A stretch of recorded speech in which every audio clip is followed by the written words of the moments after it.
Right on. Recovered alcoholic. My name's Tony. Sobriety date's April 8, 1989. I love that set aside prayer. I'd like to welcome anybody new or coming back. Set aside prayer is fantastic till we hear something we don't agree with, right? then it's kind of forget it. As long as I'm hearing everything I agree with, I love the set aside of prayer. But until then, it's kind of cool. The fourth step is a pretty remarkable step. It's really kind of like the foundation to the whole thing.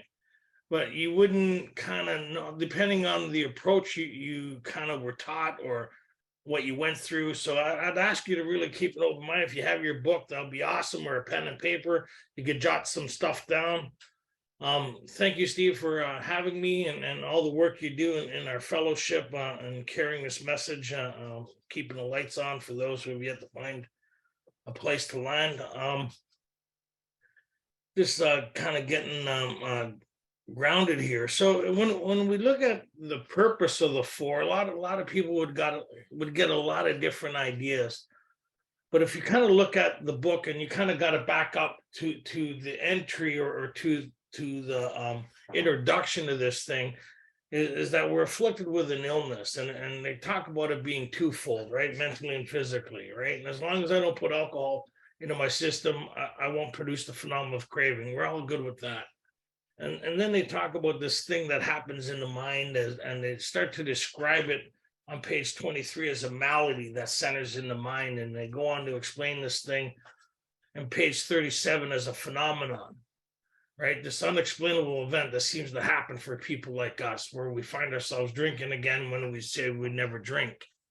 And they say this condition is the baffling feature of alcoholism, and this is what places us beyond human aid. And so when you kind of look at that and you have the step one experience, it's kind of like to be doomed to an alcoholic death or to accept spiritual help are not always easy alternatives to face. Right, but what makes that kind of a lot easier is the administered beating through drinking. I don't know if anybody's been beaten into a state of reasonableness here. It's kind of like, like there's a lot of times I'd argue about the color of the life jacket, right? Because I was able to tread water, and that's kind of like alcoholism. But when you get to a state where you don't care what color the life jacket is, you just need something because it would be your demise if you didn't get a floating device or something to allow you to get the safety. And that's kind of like what they were presenting in step two, was the idea that, and through the practical experience of those that went before us, that there was a solution to this dilemma I was having. Like when Ebby was sitting with Bill, right? Bill was sitting there drinking, but Ebby had a practical solution applied, tried, tested, and true, that Bill was able to see there was something different about this guy. And Ebby explained the course of action he went through. And it was kind of like Bill, kind of once he navigated through his thinking to a position of seeing this thing was obtainable, it was only a matter of being willing, right, to do what his friend did. So it moves from the thinking aspect of this thing into the experience of it, right? And then the third time in treatment, he went through a course of action, right? And so then as they started carrying this message to other people, they seen they had something here. And in the doctor's opinion, I believe is the start of the miracle of Alcoholics Anonymous. He started talking about this thing unfolding before his very eyes with people who are beyond human aid, right? He come to regard his Bill as the hopeless variety outside the scope of his reach, where other methods seem to work for other people, but never worked for people like this, right? And so there's something that started, they seen they had something here. So when they put the big book together, they did it in a way that would be all-inclusive and not exclusive. They did it in a way that would be palatable and to explain their experience, right? And so the beauty of that is it's not open to interpretation. A lot of people think the steps are open to interpretation. What the big book is their experience, right? And if you want what they have, then they're going to show you what they did. Right. And so then they start using words like precise, exactly, clear-cut directions. And that kind of makes sense, because if I was going from one location to a location I've never been to before, I would want clear-cut directions on how to get there. Right. And before it'd be a map, and now we have GPSs, we punch in that coordinates. and we're able to get there seemingly with little problems unless we get involved. Yes, once we get involved with shortcuts, and I think this is a faster way, then the problems start to happen. And that's kind of like the layout of our big book of Alcoholics Anonymous, right? And before they get into the four, they talked about what's our dilemma. Well, it's not lack of thinking, is it? Lack of thinking is not our dilemma, right? Lack of opinions, lack of ideas, lack of conversation starting with I think, which is a bad conversation for anybody. Anytime anybody starts off a conversation with I think, we know we're going to have problems, right? So the book's very clear on what our problem is, and it's lack of power, right, was our dilemma. Why is that? To create the change necessary in order to recover from this thing. What's the change that they're talking about is the spiritual appendix in the back of the book, not my idea what it means. So what I have so far, then by the time I get to step 4 is I have the collective understanding of step 1. I have their understanding of step 2 and their collective experience of having gone through this, right, as the result of these steps. So I have that as an example of what's available here if I'm willing to do the same course of action they did. I have the spiritual appendix in the back of the book, what they mean by this change that I need to acquire in order to recover from this thing or to be doomed to an alcoholic death. So when I get to the third step, it kind of prepares me with the idea that it's a summary, it's an overview, what I could hope for, right? Because if I was able to experience what they're talking about in step 3, I wouldn't need to do the rest of the work, would I? If I was able to turn my will and life over to the care of God, that is very important. The wording is very important, care of God in step 3, then I wouldn't need to do the rest of the steps. So we see that step 3 is an idea of the possibility of a relationship with this power. What confirms that idea is step 11, right? And so step 2, then what confirms step 2 is the idea that I could have a psychic change or spiritual experience. So what confirms step 2 is step 12, having had a spiritual awakening as the result of these steps. That all the way through this process up to this point, it says, provided I take other steps, provided I continue to move on, I could have this experience. A lot of us get confused with feeling better for getting better. Right? We try to get that evangelical sobriety happening, which is that pink cloud. Look, I'm doing fantastic. And so in essence, what we do is we talk ourselves out of this process, right? And that's why sponsorship is very important. That's why they kind of put this thing together. And when they give us the idea of the possibility of this experience in step 3, they say, well, let's get started. They said, we thought well before taking the step. Well, what am I thinking about? Well, what it's asking me, am I willing to go to any lengths, right? Am I willing to do what's necessary in order to recover from this thing, right? Am I willing to abandon my old ideas to adopt new ones? Am I willing to have this experience? Am I willing to face myself in the light of your experience? This is kind of interesting stuff, right? Because I know if I don't have this thing, I'm going to die an alcoholic death. My story tells me that step 1 is the confirmation of step 1 is another drink, right? That's why the solution makes so much sense. The more I understand step 1, the more better step 2 looks, right? And all the way through here, they give examples of people who thought they can keep themselves sober, blah.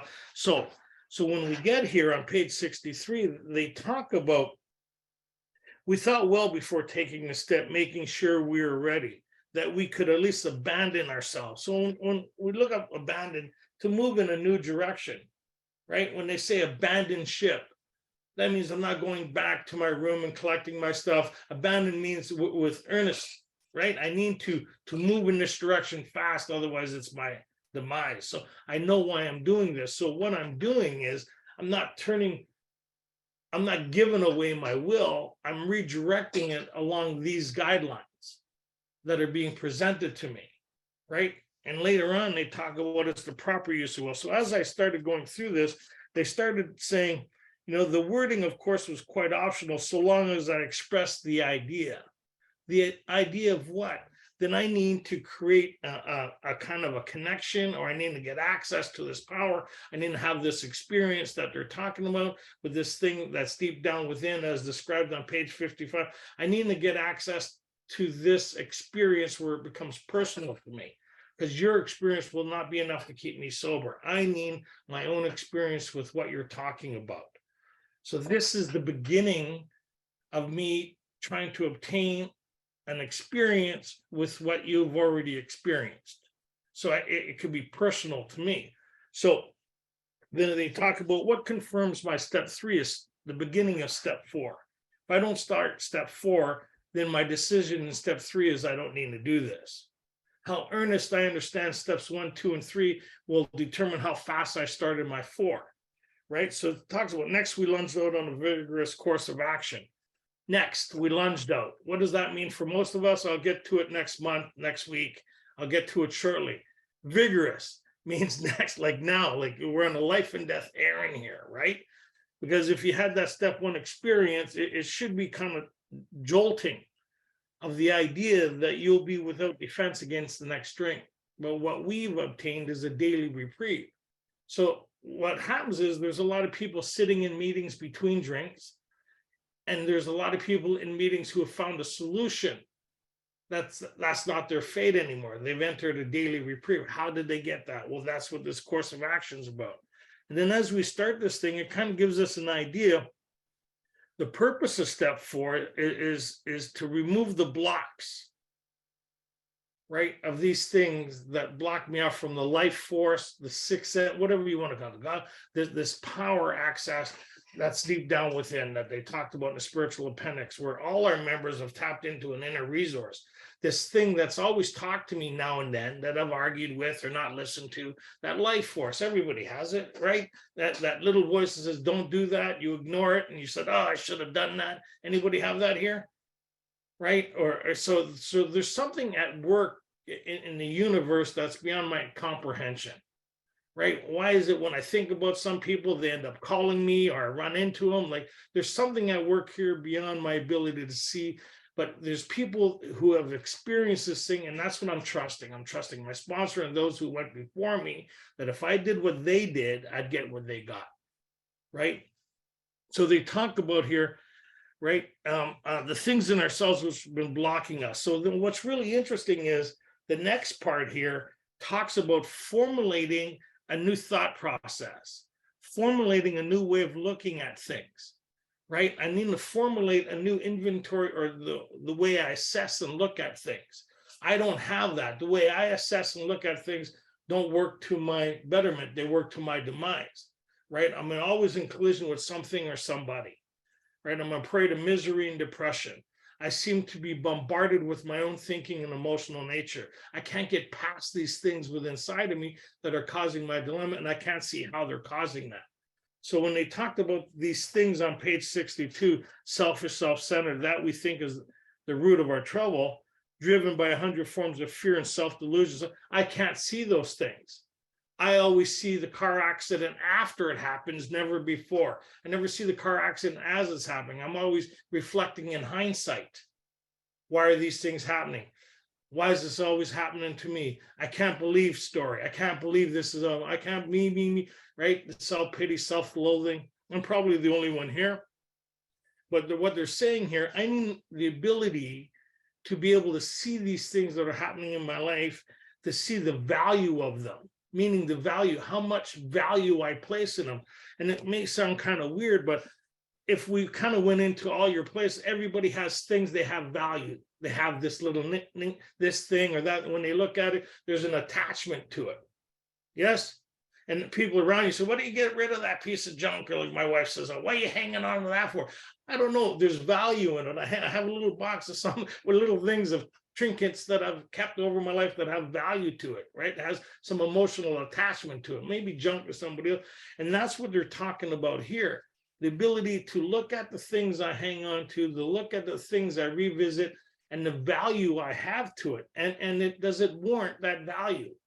Is it working toward my betterment or demise? So we said, they talk about here, one object is to disclose damage or unsalvageable goods to get rid of them promptly without regret. if the owner of the business asks us to be successful, we cannot fool ourselves about value.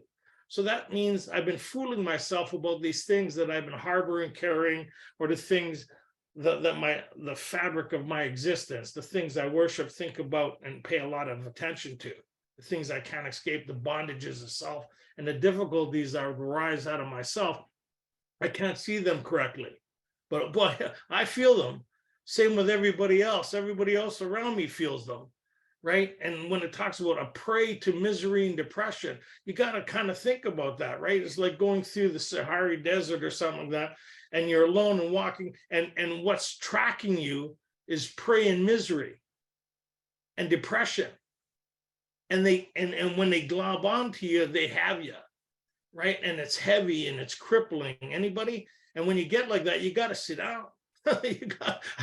And then when you really get depressed, I got to go lie down and really think about this, right? And it's pretty remarkable how we create our own misfortune, and then we try to get an intervention, like the phone rings at that moment, and we decide not to answer it. Anybody ever do that here because you really want to enjoy your depression? I'm not going to answer that phone right now. I'll get back to it later. I'm in the middle of something, right? So that's what they mean here. And it's crazy what we do to ourselves, but we can't stop it because lack of power is our dilemma. And we can't throw a bumper sticker at it. And we can't throw, like let it go, turn it over and all that stuff, acceptance. It doesn't work for people like us. Like we bury it, right? We recycle it. Because if acceptance was the answer to all our problems, we wouldn't have any problems. Right? So you'd get that later, right? You kind of, why is this thing always coming back? Oh, let's throw acceptance at it. No, you're incapable of it's like a bad bill. It's coming back. You can put it in the drawer, let it go, turn it over and forget about it. Oh, look at this bill. It's making me upset inside. Well, okay, let's put it in the drawer. I'm letting it go. So life is presenting another bill. And pretty soon, final notice. And pretty soon, I'll get the phone cut off and I'll get upset at those people for cutting my phone off, but they've sent me 3 notices. And I'll phone them and tell them the acceptance is the answer to all my problems. And they'll say, no, paying your bill is.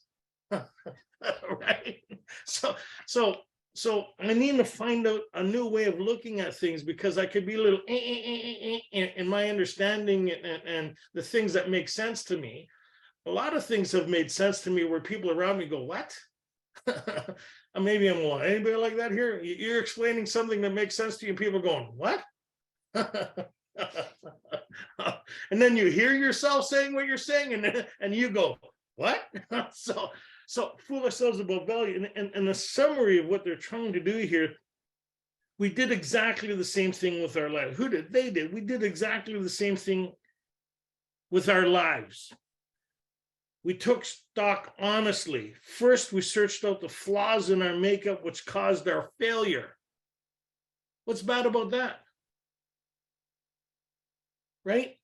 Being convinced that self manifested itself in various ways, which had defeated us, we considered its common manifestation. So what they're talking about here is the human condition now. Right?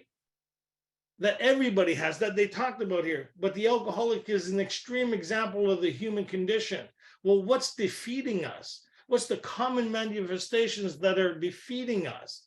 So that's what we're looking for, these things that caused our failure, right? So they're saying we're going to look at the common ones. They say resentment is the #1 offender.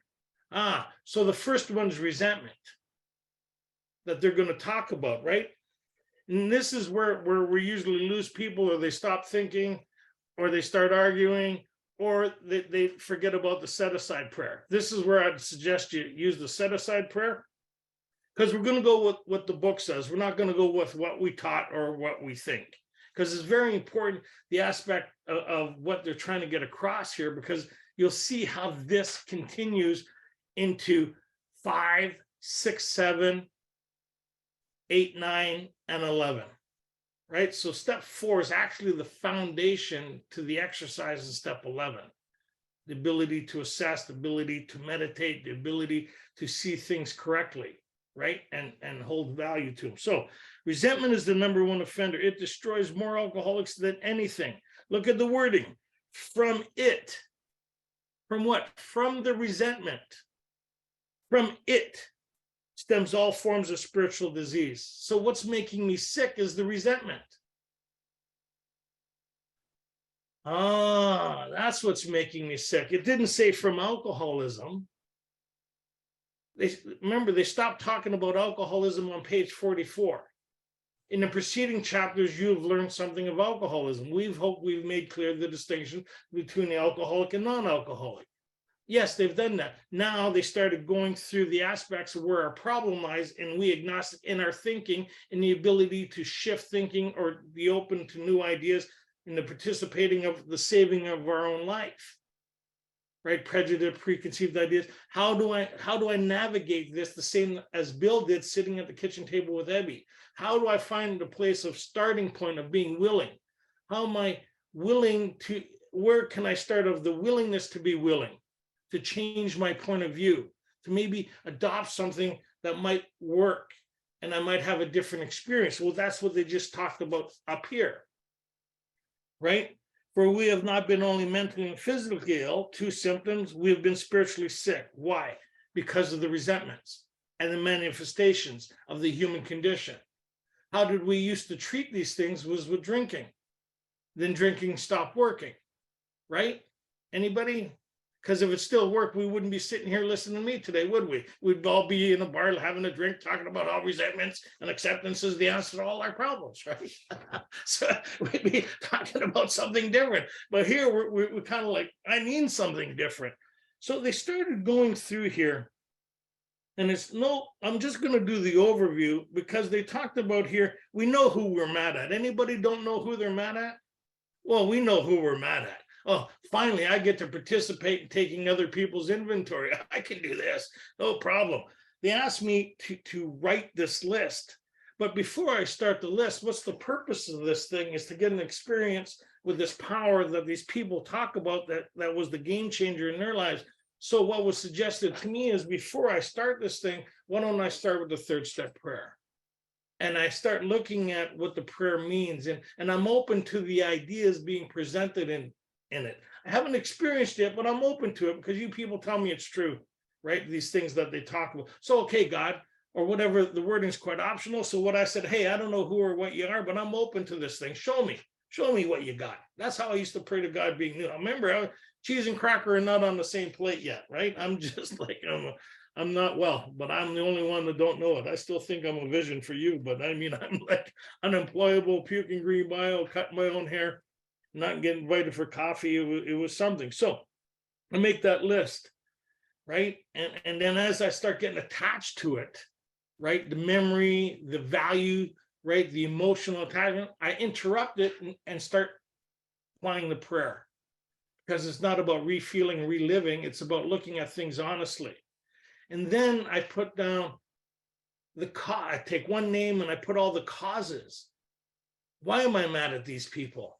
And I remember my sponsor going to me, why are you mad at them? Because they're this, because they did that. He says, no, why are you mad at them? And I didn't understand what he was talking about, right? And now I start, as I go through here, I see when it says, right, on our grudge list, we set opposite each name our injuries. Was it our self?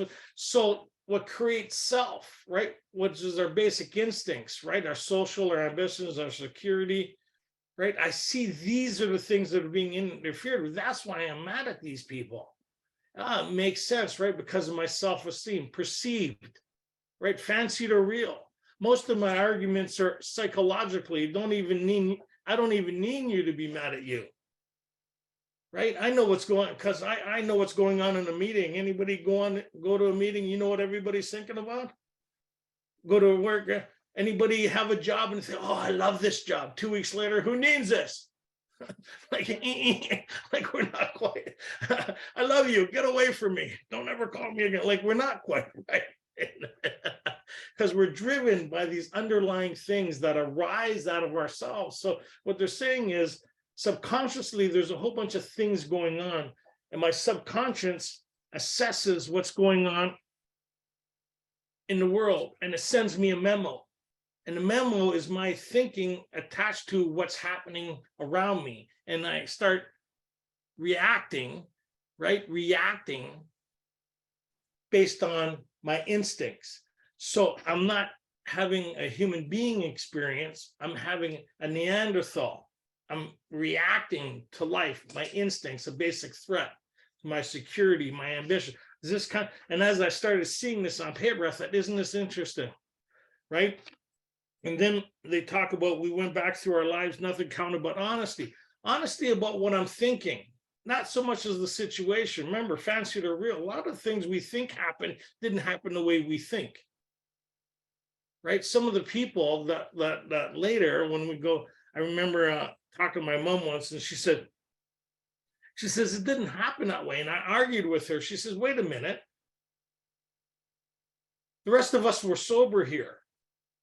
I said, oh, you had to go there, did you? So there's my way, there's what I think happened, and then there's what happened, right? So most of this stuff is what I think happened. Look at what actually happened, get down to causative, right? It's like, oh my God, right? So then I kind of get through this, and then they talk about something really interesting here. It is the toxicity, not only of the resentment, but when harboring such feelings. Right? It's more, then it becomes more general, right? Remember, we're looking at the common manifestations to get the recipe on how to assess things and look at things, right? So you could take out resentment there and put this or put that, and it does the same thing. So it talks about here that when harboring such feelings, we found it was fatal, right?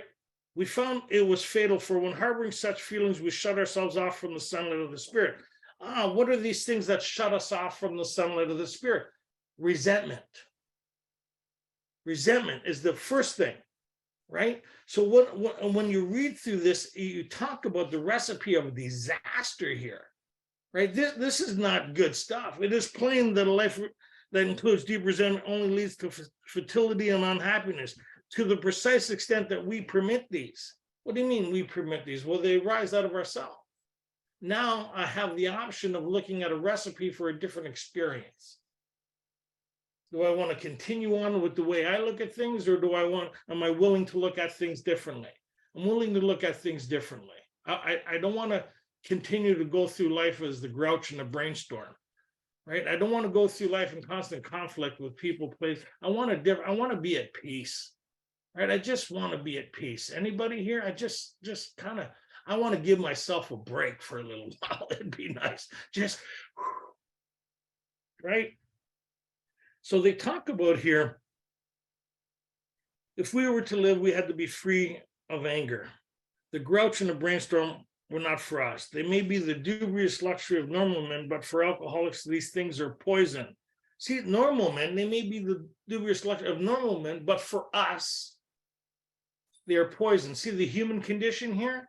Why are they poison for us? Why are they fatal for us? Because they shut ourselves off from the sunlight of the Spirit. The insanity of the first drink returns, not the obsession, the insanity returns, because they talked about that up here, right? But the alcoholic whose hope is the maintenance and growth of a spiritual experience, this business of resentment is infinitely grave. We found it is fatal.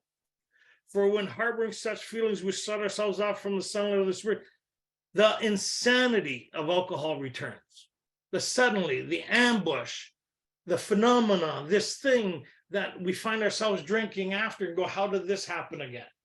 The illness, right? Because remember, we're not out of the woods. We're just starting this thing. We don't have the daily reprieve yet. We have the act of providence, right? I need to get to that place of the spiritual experience in order to no longer have the alcoholic mind that drives me to drink.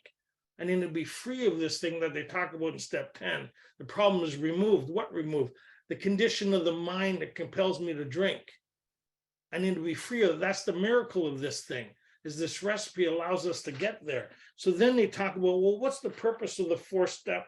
Well, this section is to learn how to master resentment. In order to master something, you need to see how it functions, how it moves, and how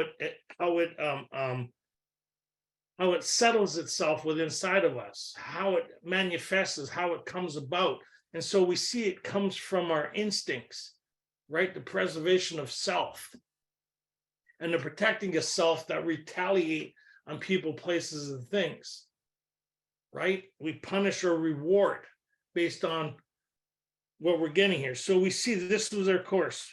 We realize, so they talk about, we saw that these resentments must be mastered. Interesting. So we see that's the first part of this, learning how to master resentment. Then they get into something really interesting here, is my thinking apparatus, right? Where they say we avoid retaliation or argument. We wouldn't treat sick people though. They're talking with inside of ourselves. How many people has done retaliation and argument with people who are not even here over and over and over? How many people has argued with people years ago that are, right? So the first place this needs to stop is within inside of me. And how I do that is I start telling myself the truth about what happened based on what I'm learning. The second one is those resentments that don't budge with these people. I start looking at them as sick people, and I'm willing to look at them differently, right? Didn't mean what they did is acceptable. What it means is I want to be free of the attachment to them, the value I place on them. I want to be free. So then they talk about here, we placed them before us in black and white. We admitted our wrongs honestly, and we're willing to set these matters straight. The first place that these matters need to be set straight is within ourselves. So now we have two ways of looking at it. The way I used to look at it, and the new way I'm looking at it through this course of action laid out by those who went before me. Right? And so what I'm doing here is that prayer. So what I've started doing here is I'm starting to see how this thing that didn't make sense to me, by accessing these stupid prayers, they're starting to give me a bit of relief from the bondage of these things that used to create my story. I'm starting to see that I can turn down the volume or the effect it has on me. I'm starting to see I can step back from it, look at it honestly, and detach from it, which is really cool. That's the mastering part of it, right? How I'm taking this energy and I'm working toward my betterment instead of my demise, or I'm accessing this power through prayer. Pretty cool, right? And so they talk about now the word fear. And they go through this thing, which is really cool, is they see it's one of our basic instincts. So what's starting to happen here without realizing it, as I write these fears down and I see where they come from self-reliance. They don't come from when I was 2 or 3. Fear happens in the moment. And it happens as a threat to one of my basic instincts, my self-esteem, my personal relationships, my security, ambitions. We see that something in here as a perceived threat, and I start responding or arguing or defending, or I go to the aspects of my mind to create a defense or a solution that causes me more problems. Anybody like that here? Right? I'm anticipating the pain, so I start acting accordingly, and there's nothing happening. So now I'm involving everybody around me because of the perceived threat in my mind. I'm creating the disturbance with the people around me. Anybody? So I'm creating the very story that I fabricated in my mind by placing energy in it and attachment and the inability to shake it. So what I'm doing is I see a vision in my mind and I create it in my life. Crap. Damn, I've never seen that before. I thought I was protecting myself. Yeah, but you need protection from you. Who's protecting you from you? That's the problem, right? It's not, damn. So perhaps there's a better way, right? And they talk about here, and what's really cool is when we get down to this, and like I go in way more detail in the workshops, so you can look on it online that Steve was saying, but this is just a summary. So the second part of the common manifestations is fear. And then they get into this thing. So they talk about here, we ask God to remove our fear and to direct our attention to what he would have us be. At once we commence to outgrow fear. Doesn't mean fear is gone. We outgrow it. We're able to step past it. We're able to move where it doesn't cripple us. We're able to move the weight off our chest in order to breathe and move forward, right? Where we would sit dormant, we are able to stand and move forward and go seek help and pray. So in order to do this recipe has started to happen here, is the acknowledgement that something's happening inside of me. The shift in energy or thing, I'm becoming instinct based. So when I become instinct based, I stop breathing. You ever notice that when you're thinking about something, you stop breathing, you get anxiety? So we don't have an anxiety problem, we have a thinking problem. right? Here, they're saying, when I acknowledge that, kind of take a breath, step back from it, I acknowledge this is happening, involve this power that really is kind of isolated within me, asking for strength and guidance to move into a different direction. Pretty cool, right? And the third area is really cool is our relationships, right? See how we've caused all these problems based on self and my instincts and security. I used to think I had a sex problem, but no, I had a self-esteem problem, right? So how I use these relationships for security. Well, I didn't really like this person, but I needed help with the rent. I didn't really like this person, but they made me look good. Anybody? Security, how I create all these things based on self-preservation that place me in a position to be harmed. I really shouldn't have went over there, because I know the last time I went over there caused me a lot of problems. Well, I went back anyways. Why did you go? Because my personal relationships have built something within inside of me. Even though it was painful and caused me a lot of problems, I got some return from it.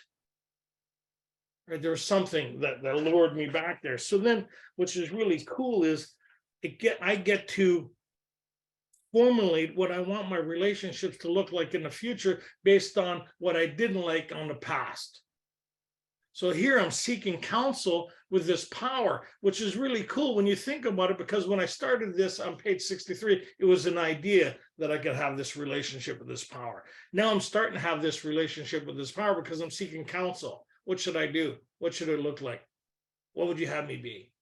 Right? And creative intelligence, whatever you want to call it, when I'm seeking counsel with this power, this intuitiveness inside of me that now, like Bill, remember when Bill was in the hospital? Before he was talking to himself, and then somewhere along the transition, he was to check his newfound thinking with the new God consciousness within. There was a shift. We're starting to have that shift, right? And we go through this thing, and it talks about on page 69, whatever our ideas turn out to be, we must be willing to grow toward it. We must be willing to make amends where we have done harm, provided we still don't do more harm. In other words, we treat sex as we would any other problem. In meditation, any problem now with people, places, and things, I treat it as sex, this area, the same. The recipe is the same. That I learned that I've learned through the process here, that they started outlining that I needed to formulate on page 64, a working part of the mind that they talk about in step 11. So I'm learning the recipe for that by being able to pause, quiet myself, and listen to my consciousness. Well, how did you do that? You did that when you started assessing on resentments. You had to sit quiet and listen. It all revealed itself. All these people you met, how many people were surprised on the list? Holy smokes. And then the fears. So it's at a subconscious level. So if you start getting rid of all that garbage, you'll be more in tune to open to the present, what's happening now. Your past won't be determining how you respond today, which is pretty cool stuff. But we're not out of the woods yet, right? So they talk about God. We ask God what we should do about each specific matter. So that, like any other problem, each specific matter, anything causing you disturbance, anything when harboring such feelings, anything that causes you emotional disturbance, the ability to pause. So we see that we've moved from a flight or fight instinct, which there's actually 3 instincts in that scenario, but we've missed one. It's the freeze, the pause. Don't move, don't do anything, right? Which is foreign to a lot of us, right? Or no, some of us, I'm okay with not doing anything. That's not what they're talking about, right? And then, which is really cool here, keeping an eye on the time, is that when we conclude this thing, they give us the recipe through these things. And they mention a couple times, if we don't adhere to these things, we kind of sign our own death warrant. Not theorizing, we've gotten drunk again as a result of not developing in these areas, right? The resentment, the fears, and the sex conduct, right? So then what's the hope of this whole thing, of this exercise, doing it the way they did it? Outlined in the book. How do you know you've done it the way they did it? You could show somebody else how to do it, like I'm doing now. You can go through it. This is what I did here. This is what I did here. This is where I got the information here. If you haven't gone through this, then you can't show somebody else. Then you won't get what they're talking about. specific roadmap. It's moving from a roadmap. Remember those road maps that you used to open up and have to look? Pretty hard to drive with one of those over the steering wheel, right? What they're saying here is we want to get you to the GPS, God's prayer system. So what we're trying to move you from is the mapping that you're going based on you to a GPS system. So here's the transition into that. Where do you plug in? Deep down within, and you get connected to the satellite that gives you coordinates to move in a new direction. It may sound kind of weird, but this is, so 71 says, we hope you are convinced that God can remove, or this power can remove whatever self-will has blocked you out from it. What is the self-will? This is interesting. The resentments, the fears, and the conduct, and the harms. Yes, those things are the things that block us off, right, from him. If you have already made a decision and an inventory of your grosser handicaps, well, the resentments, the fears, right? Yes, nothing new, right? You've made a good beginning. That being so, you've swallowed and digested some big chunks of truth about yourself. So we take those things, we move into our fifth. What's the purpose of the fifth? Having made our personal inventory, what shall we do about it? We've been trying to get a new attitude, a new relationship with our Creator to discover the obstacles in our path. What are the obstacles in our path? Resentment, fears, conduct, and harms. Whoa, unbelievable. So when you go through this, and 6 and 7 talks about if we still cling to something we will not let go of, well, what are these things we're still clinging to? Resentments, fears, sex conduct, and harms. These are associated with the past that are still present in my moment. Okay, so I'm willing that God have these things, but I still hold a lot of value to them, and they're deep rooted within me. I see that. I'm willing, right? And then we move into 7 where he says, have all of me, good and bad. So we move into second stage recovery now, which is I'm in counsel or relationship with something greater than me. And all these things go into step 11, where I get to utilize this as I review at night. What returned today? Was it today's stuff, or was it yesterday's stuff still haunting me today? It was yesterday's stuff still haunting. So that's step 6, right? Today's stuff is the response to my instincts, right? What could I have done better? Well, you know what? You should have been less self-reliant here. You should have prayed here. You should have, the next day, what corrective measures should I take to be free of all this stuff so I could be living free in today? So now I'm moving from an instinct-based living into becoming a human being. I'm moving from being a creature-based living, fight or flight, to becoming a human being, which is pretty well being present, being conscious of what's happening with me and the world around me, being connected to source, right? And we shall join you in the fellowship of the Spirit. So I've moved from the fellowship of AA into the fellowship of the Spirit, and I'm having a different experience. I need to grow in effectiveness and understanding of what? Of these things. Of what things? These things that cause me problems and the things that enhance my life. Right? So, I mean, that's the best I could do with 4-step. I mean, there's a lot there, but it's a remarkable process. That's the game changer. Because if you don't do this process here, you can't do 11 the way it's outlined. You can't pause when agitated or doubtful, do an assessment of what's going on, pray for direction and regrouping so you're not blowing up on these people, right? It's self-contained, and you're able to create a different outcome by accessing this power in the moment. How many people think that's cool? So if you want what we have and are willing to go to any lengths to get it, this is how we did it. This is our roadmap that leads us to a GPS guidance system. Live long and prosperous. Really enjoyed today. Thanks for having me. And yeah, I really needed to hear what I had to say. So thank you very much. Thanks, Steve. Thanks, everybody.